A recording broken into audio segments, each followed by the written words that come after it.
অনেক উঁচু উঁচু বিল্ডিংয়ের মাঝে রুদ্ধ স্তব্ধ মনটাকে একটা অচেনার আনন্দে আনন্দিত করতে বেরিয়ে পড়লাম আজকে।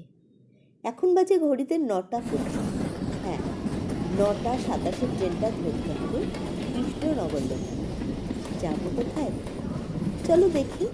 ক্রমশ প্রকাশ্য। উঠে পড়লাম ট্রেনে। ছুটে চলল ট্রেন তার নিজের গতিতে। মনটার মধ্যে খুব আনন্দ হচ্ছে জানো, কখন পৌঁছাবো আমার সেই ডেস্টিনেশনে। ট্রেনের দুপাশের অপরূপ সৌন্দর্য দেখতে দেখতে এগিয়ে চলেছি।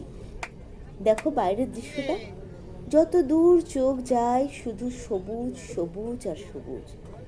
ভাবতে অবাক লাগে, প্রকৃতি মায়ের এই অপরূপ দান আমাদের জন্যে। দেখতে দেখতে অনেকটা সময় চলে গেল আর অনেকটা এগিয়েও চলে এলাম। এখন বাজে ঘড়িতে 11টা 30। আমি পৌঁছে গেলাম রানাঘাট স্টেশনে।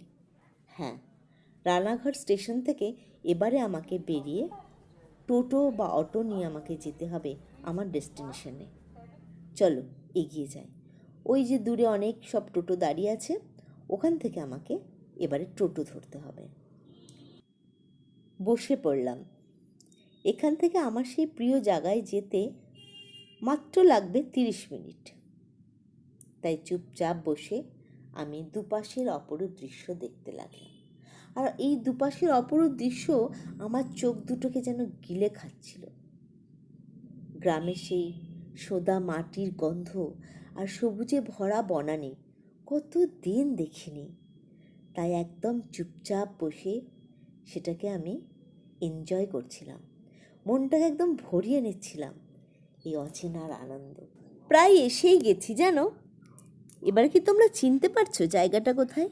হয়তো অনেকেই কিন্তু আমার বন্ধুরা এখানে চলে এসেছো। হ্যাঁ, জায়গাটা কিন্তু আমি এখনও বলবো না। দেখো পাশে গোলাপের বাগান চলে গেল, সবই গোলাপ গাছগুলো লাগানো হয়েছে। আর শুধু দুপাশে সর্ষের ক্ষেত সর্ষের ক্ষেত আর সর্ষের ক্ষেত। উফ, আজ যে কী উপভোগ করব আমি, মানে ভীষণ এক্সাইটেড। আর একটুখানি, একদম চলে এসেছি সামনে। এসে গেছি আমি আমার ডেস্টিনেশনে। তোমরা এবারে চিনতে পারছো? দেখো তো জায়গাটা চিনতে পারো কি না। চিনতে পারলে অবশ্যই কিন্তু কমেন্ট করে বলো। এই দেখো সেই চেনা জায়গা। শেষ অবধি আমি এসে পৌঁছে গেলাম।